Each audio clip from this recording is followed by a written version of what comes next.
नमस्कार, स्वागत है आपका हमारे बुलेटिन कलका से समालखा में और मैं हूं आपके साथ दुर्गेश पांडे। बढ़ते हैं खबरों की ओर। केंद्रीय रिजर्व पुलिस बल की स्थापना दिवस के मौके पर सीएम मनोहर लाल ने बधाई दी और कहा कि देश की आंतरिक सुरक्षा में संपूर्ण भारत में केंद्रीय रिजर्व पुलिस बल की अहम योगदान है और इनका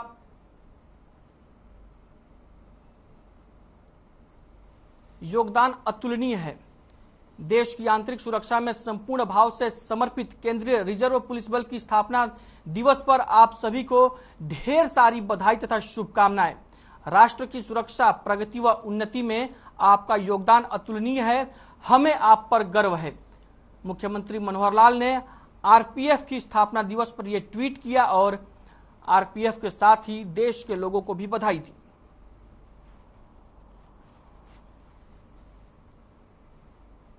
वहीं पूर्व राष्ट्रपति डॉक्टर एपीजे अब्दुल कलाम की पुण्यतिथि के मौके पर सीएम मनोहर लाल ने उन्हें श्रद्धांजलि दी और कहा कि भारत को परमाणु शक्ति संपन्न राष्ट्र बनाने में उनका अहम योगदान रहा है। साथ ही उन्होंने यह भी कहा कि उनके जीवन के उपदेश और उनकी विनम्रता लोगों के दिलों में उन्हें सदैव जिंदा रखेगी।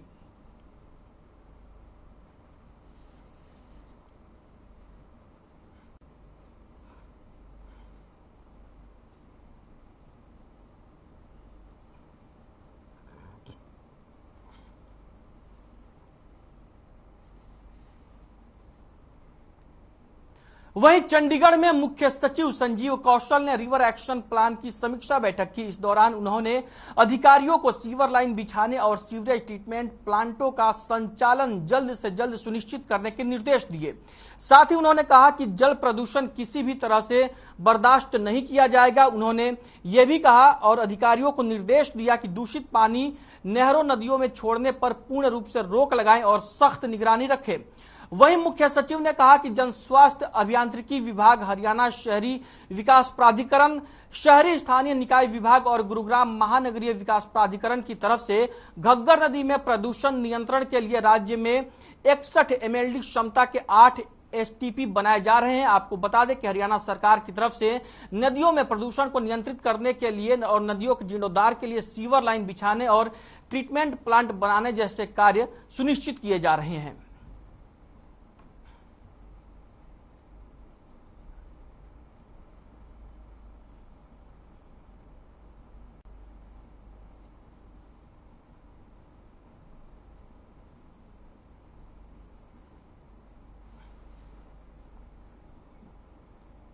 वहीं प्रदेश के स्वास्थ्य एवं परिवार कल्याण मंत्री अनिल विज ने पंचकुला में डीएनबी ओरिएंटेशन कार्यक्रम में मुख्य अतिथि के तौर पर शिरकत की। इस दौरान स्वास्थ्य मंत्री ने कहा कि हरियाणा के प्रत्येक अस्पताल में जल्द ही ई लाइब्रेरी की शुरुआत की जाएगी। इस ई लाइब्रेरी के साथ मेडिकल कॉलेजों को भी जोड़ा जाएगा ताकि डीएनबी कोर्स करने वाले छात्रों को नई नई जानकारी और विश्व स्तर की जानकारी प्राप्त हो सके। साथ ही उन्होंने हरियाणा में जल्द ही स्वास्थ्य को लेकर मैपिंग कराने की भी बात कही। वर्तमान में प्रदेश में डीएनबी कोर्सों के लिए 76 सीटें हैं और जल्द ही इनकी संख्या को भी बढ़ाया जाएगा।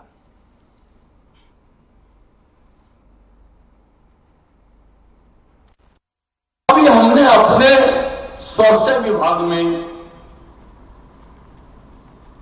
1250 डॉक्टरों की भर्ती के लिए विज्ञापन निकाला था और लगभग 950 डॉक्टर्स को सिलेक्ट कर लिया है। और अभी तक जो प्रैक्टिस थी कि हम भर्ती डॉक्टर्स के ही करते थे और उसी में जो स्पेशलिस्ट आ जाते थे उन्हीं से ही हम अपना काम चलाते थे। लेकिन इन 950 में से शायद 150 ही स्पेशलिस्ट आए हैं, बाकी केवल एमबीबीएस है, केवल एमबीबीएस।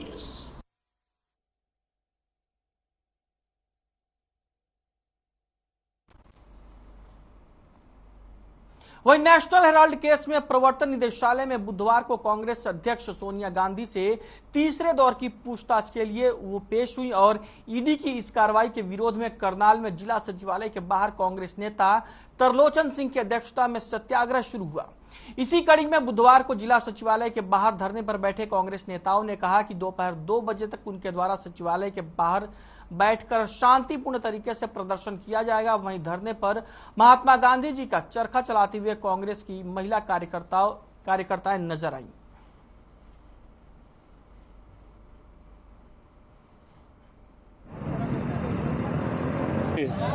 दो जाने निशावर हुई इंदिरा गांधी जी की और राहुल गांधी जी की।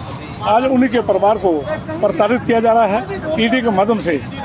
69 साल की उम्र हो चुकी है सोनिया गांधी जी की। आज भी ईडी मुख्यालय के बाहर एम्बुलेंस और डॉक्टर्स लगातार बैठे रहते हैं। ऐसी स्थिति में न उनकी उम्र को देखा गया, न उनके स्वास्थ्य को देखा गया और लगातार उनको प्रताड़ित किया जा रहा है।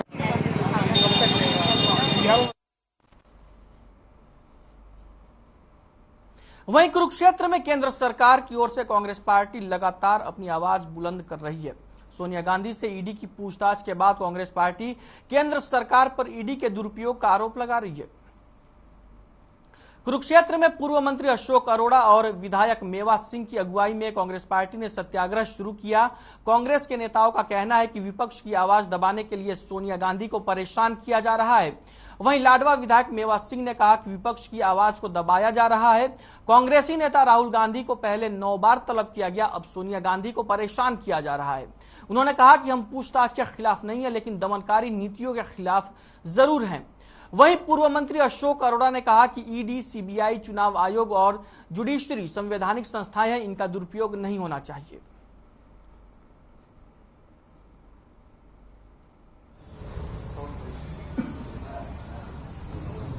जिस तरह से भारतीय जनता पार्टी की सरकार संवैधानिक संस्थाओं का दुरुपयोग करके विपक्ष के नेताओं की आवाज दबाती रही है और अब भी दबा रही है, उस सब के खिलाफ आज पूरे देश में कांग्रेस पार्टी के कार्यकर्ता ये धरना प्रदर्शन कर रहे हैं।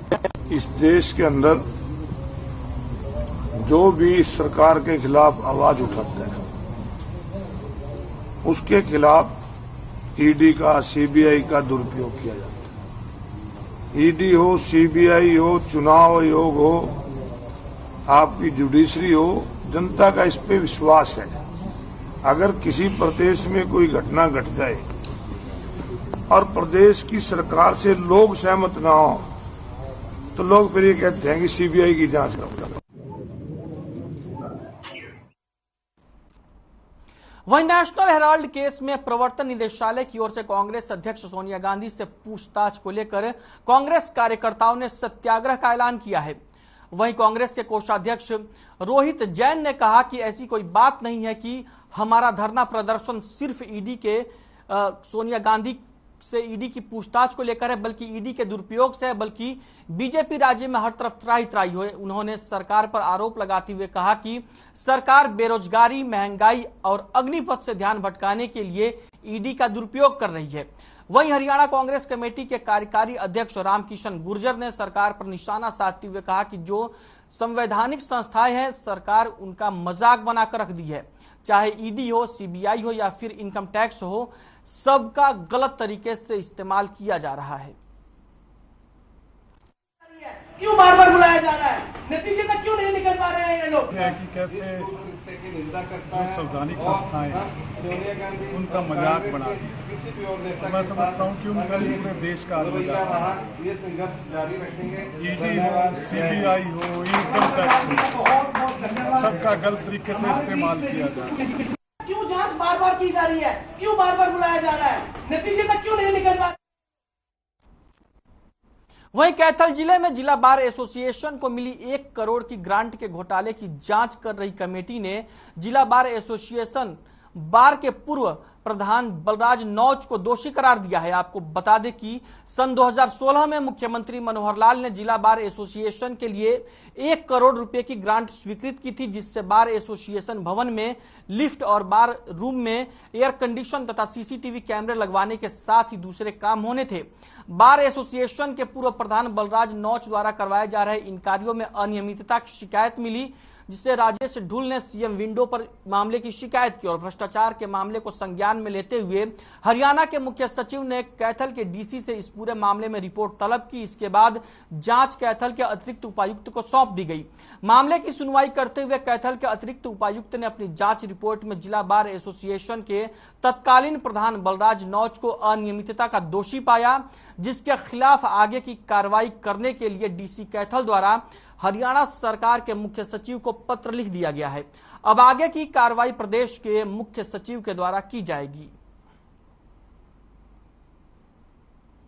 जो कैथल बार में 1 करोड़ रुपए सरकार द्वारा दिए गए थे एसी लगाने के लिए और लिफ्ट लगाने के लिए, इन चीजों के लिए पैसे जो दिए थे उसमें अनियमितता पाई गई थी, जिसकी कंप्लेंट मैंने हरियाणा सरकार को करी थी सीएम विंडो के माध्यम से। जो सीएम विंडो की जो कंप्लेंट थी वो आई थी हमारे डीसी साहब के पास कैथल में। डीसी साहब ने इसको एडीसी को इसमें आईओ के रूप में नियुक्त किया था इंक्वायरी के लिए। जब इसमें कंप्लेंट में इंक्वायरी हुई तो इसमें बलराज नौच को दोषी ठहराया गया। जो मेरे एलिगेशन थे वो सत्य और सही पाए गए, जिसकी रिपोर्ट में मैंने अब पोर्टल पे सीएम विंडो के पोर्टल पे देखी है। देखिए, माननीय मुख्य सचिव द्वारा उपायुक्त महोदय से रिपोर्ट मांगी गई थी कि 2016-17 में एक सीएम अनाउंसमेंट थी जिसमें 1 करोड़ रुपए की जो राशि थी वो जिला बार एसोसिएशन को वहाँ पे एसीज व लिफ्ट खरीदने के लिए दी गई थी, जिसमें एक शिकायतकर्ता ने आरोप लगाया कि इसके अंदर कुछ अनियमितताएं हैं जो एज पर रूल्स नहीं की गई हैं। तो अतिरिक्त उपायुक्त महोदय ने इनकी जो शिकायत को अवलोकन किया। उसके बाद पाया गया कि जो बिल्स थे और जो एक्चुअल जो पोजीशन थी जो ग्राउंड पे वो उसके अंदर थोड़ा डिफरेंस मिला। तो सेम रिपोर्ट अतिरिक्त उपायुक्त महोदय ने उपायुक्त महोदय को सौंप दी है और उसी की जो रिपोर्ट्स हैं हमने माननीय मुख्य सचिव को भिजवा दी गई। वहीं अंबाला कैंट रामपुर रोड आजाद नगर में नगर परिषद का सफाई कर्मचारी सफाई के दौरान हाई टेंशन तार की चपेट में आ गया। हाई टेंशन तार की चपेट में आने से सफाई कर्मचारी बुरी तरह झुलस गया। बता दें कि सफाई कर्मचारी किसी की निजी छत पर काम कर रहा था, उसी दौरान यह हादसा हो गया।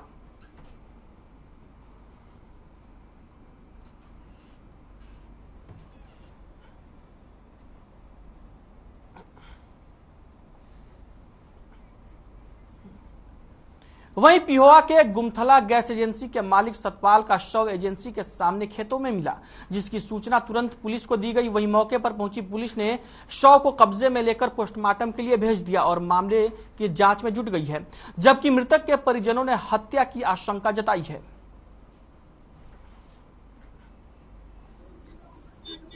हमारे चाचा जी है, गैस एजेंसी है इनकी है।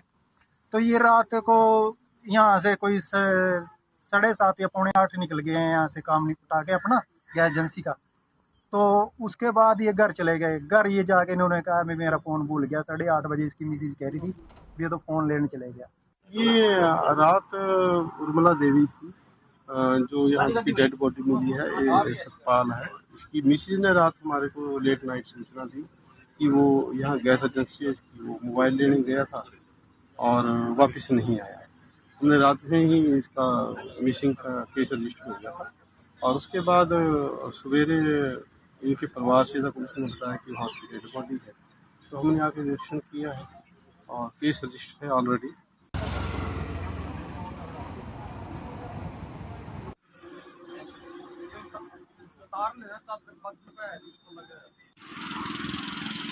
सदस्यीय टीम अंबाला कैंट नागरिक अस्पताल में इंस्पेक्शन के लिए पहुंची और टीम में 3 अलग अलग राज्यों तमिलनाडु, मध्य प्रदेश और बिहार से 3 सदस्य शामिल हैं।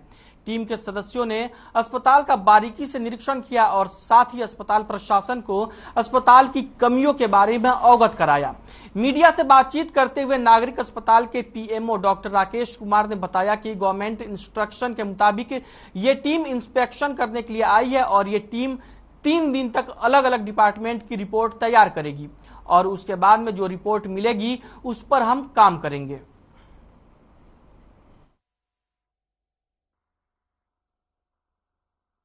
में नेशनल असेसर्स, एक्सटर्नल असेसर्स हमारे पास आए हैं। 3 लोग हैं और उनमें से एक तमिलनाडु से आए हैं, एक मध्य प्रदेश से आए हैं और एक बिहार से आए हैं। आज से अलग अलग डिपार्टमेंट्स की जो है वो नेशनल असेसमेंट एक्सटर्नल असेसर्स के द्वारा एनक्वास के तहत वो यहाँ पे हो रही है और 27 जुलाई, 28 जुलाई और 29 जुलाई तक रहेगी। इस सारी असेसमेंट के बाद जो डिफरेंट डिपार्टमेंट्स को देखने के बाद ये जो टीम है ये अपनी रिपोर्ट प्रस्तुत की।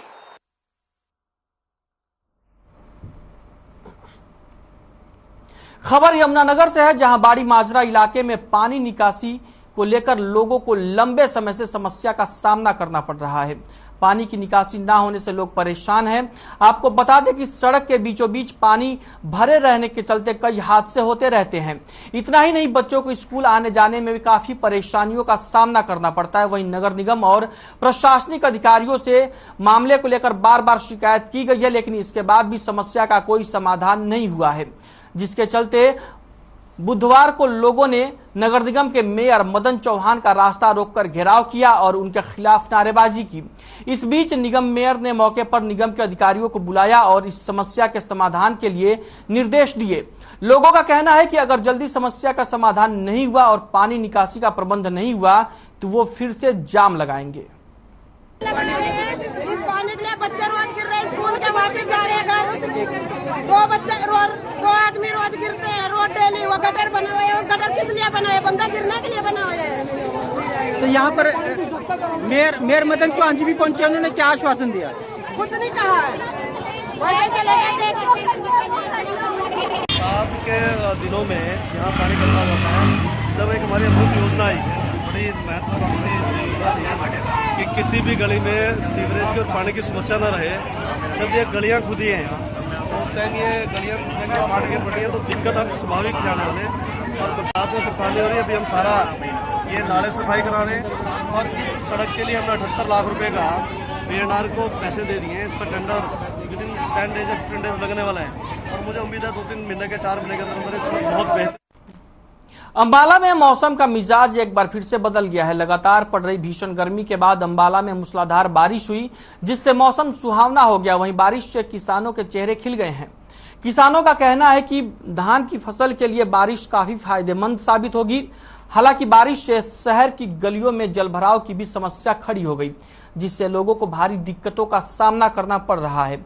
वहीं बारिश ने एक बार फिर से प्रशासन के उन दावों की पोल खोल कर रख दी है, जिसमें बार बार कहा जाता है कि प्रशासन की तैयारियां पूरी हैं, इस बार जलभराव नहीं होगा।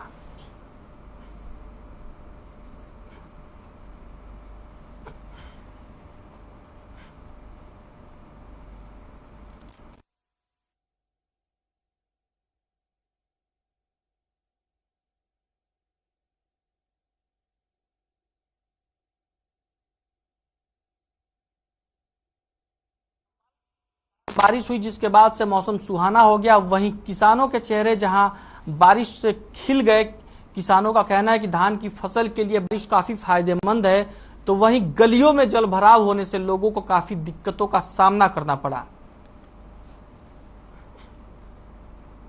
वहीं गुरुग्राम के बख्तावर चौक स्थित लिकरलैंड वाइन शॉप में 5 लाख रुपए के कैश लूट की घटना में पुलिस ने आरोपियों को गिरफ्तार करने में कामयाबी हासिल की है।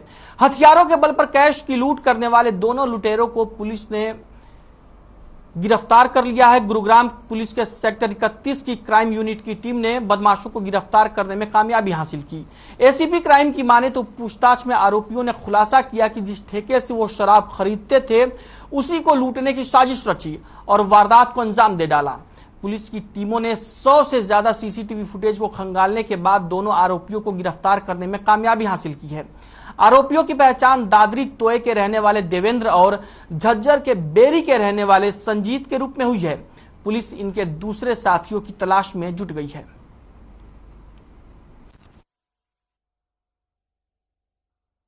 ये दिनांक 23-24 की रात को गुड़गांव में बख्तावर चौक पे एक शराब का ठेका था, जिसमें हथियारबंद लोगों ने वहां पे जाके फायरिंग की और जो सेल्समैन थे उनके साथ लूटपाट की, जिसके संबंध में हमने 392 लूट के तहत केस रजिस्टर करके और उसकी इन्वेस्टिगेशन शुरू की गई।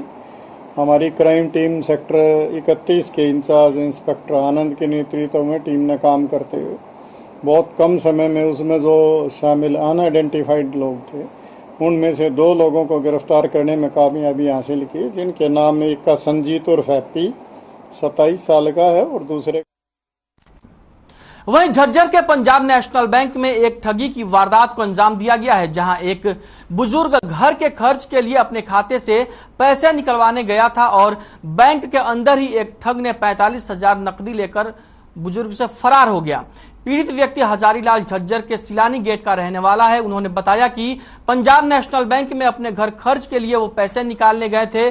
जब वो पैसे लेकर निकल रहे थे तो बैंक के बाहरी हिस्से में टेबल पर बैठे एक व्यक्ति ने उनसे पूछा कि आपकी चेकबुक बनी हुई है क्या? तो उन्होंने चेकबुक ना होने की बात कही। इस दौरान बुजुर्ग के 45,000 रुपए अपने हाथों में ले लिए और कहा कि ये नोट फटे हुए हैं जिन्हें वो बदलवा कर ला रहा है। बुजुर्ग ने उसे पैसे दे दिए, लेकिन काफी इंतजार करने के बाद भी वो व्यक्ति वापस नहीं आया। फिलहाल सूचना मिलने पर पुलिस मौके पर पहुंची और सीसीटीवी फुटेज को खंगालकर पुलिस मामले की जांच में जुट गई है।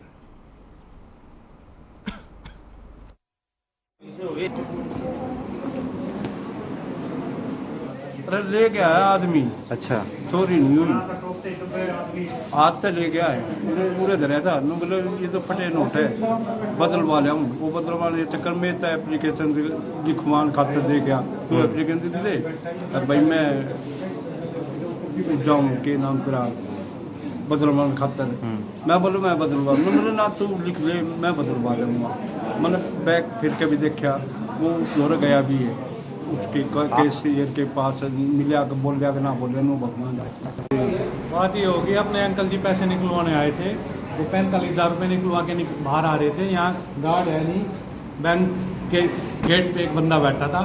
उन्होंने पूछा आपके पास चेकबुक है? अंकल ने कहा नहीं है। तो बोले आप चेकबुक के लिए अप्लाई करो। अंकल को एक पेपर दे दिया। यहाँ पे टेबल पे वो बंदा बैठा हुआ था, इस पे कंप्यूटर भी रखा हुआ है। अंकल को लगा कि ये बैंक का बंदा है। मैंने तो साहब के बिल्कुल सामने कैबिन के सामने टेबल डली हुई। अंकल को पेपर और चेकबुक एप्लीकेशन लिखवाने के लिए दे दिया। इनको बातों में लगा के उनके पैसे हाथ में से लिए हैं। 40,000 रुपये 200 के थे और 5,000 500 के। उसके बाद बोला गया कि ये आपके पैसे फटे हुए मैं बदलवा देता हूँ। इसके बाद वो पैसे बदलवाने का झांसा दे के अंदर चले गए। अंकल एप्लीकेशन लिखने में लग गए और थोड़ी देर में इधर उधर बात। रेवाड़ी शहर के रेलवे स्टेशन पर न सिर्फ बदइंतजामी का आलम है, बल्कि रेलवे कर्मचारियों की मनमानी के चलते स्टेशन पर दी गई सुविधाएं सफेद हाथी साबित हो रही हैं। ऐसा ही एक मामला सोमवार की रात को देखने को मिला, जब स्टेशन पर वेटिंग रूम की टॉयलेट में ताला लगा हुआ था। वहीं दिल्ली की एक यात्री ने जब टॉयलेट की चाबी मांगी तो उसके साथ धक्का मुक्की और अभद्रता की गई। महिला यात्री का आरोप है कि चाबी मांगने के लिए वो सुपरिटेंडेंट कार्यालय में गई तो कर्मचारी ने कहा कि महिलाएं टॉयलेट को गंदा कर देती हैं और चाबी देने से इनकार कर दिया। महिला ने बताया कि वो मीडिया कर्मी है और उसकी तबीयत खराब है, तो वहां मौजूद कर्मचारी ने उसके साथ बदसलूकी की और महिला ने मामले में शिकायत जीआरपी थाने में दी। जीआरपी थाना प्रभारी भूपेंद्र सिंह पुलिस बल के साथ मौके पर पहुंचे तो टॉयलेट पर ताला लगा मिला। इसके बाद पीड़ित महिला की शिकायत पर जीआरपी ने स्टेशन मास्टर विनय और राम अवतार के खिलाफ केस दर्ज कर लिया।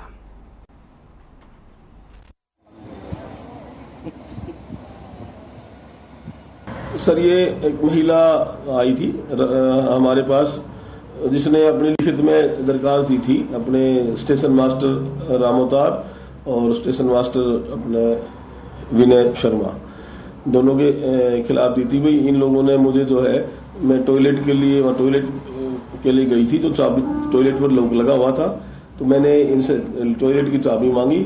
जो इन लोगों ने टॉयलेट की चाबी देने की बजाय मेरे साथ धक्का मुक्की की, बदतमीजी की, मुझे बेइज्जत किया और जान से मारने की धमकी दी। किसी महिला को अर्जेंसी में वॉशरूम जाना था और वहां पर ताले लगाए गए हैं, तो ताला खुलवाने के लिए उस महिला ने जो है चाबी की जो है डिमांड करी, चाबी ताला खुलवाने के लिए कहा गया। तो यहाँ के जो स्टेशन मास्टर है उन्होंने उनके साथ बदतमीजी भी की है। तो इस तरीके की जो हरकतें हैं, ये जो हमारा प्रशासन, जो यहाँ के अधिकारी हैं, उन्हें किसी तरीके से शोभा नहीं दे।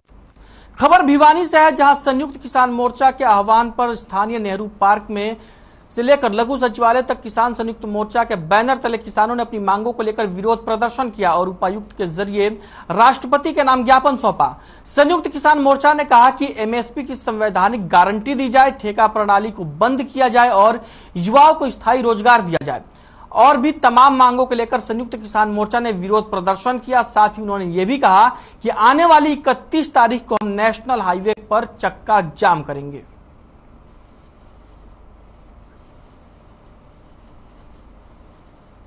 संयुक्त मोर्चा के आह्वान पर आज प्रदर्शन है। एक 3 हमारे स्टेप के प्रोग्राम है, जन जागरण अभियान चलाना है और आज हमने राष्ट्रपति के नाम से ज्ञापन देंगे और 31 तारीख को जाम करेंगे। उसके बाद संयुक्त मोर्चा का जो भी काल आएगी हम लगातार इस संघर्ष को जारी रखेंगे जब तक हमें इसकी गारंटी नहीं होती, सारे मुकदमे वापिस नहीं होते, केंद्रीय मंत्री जो टैनी है गृह मंत्री उसको बर्खास्त नहीं करता और भी मांगे किसानों पूरी नहीं होती, हमारा संघर्ष जारी रहेगा।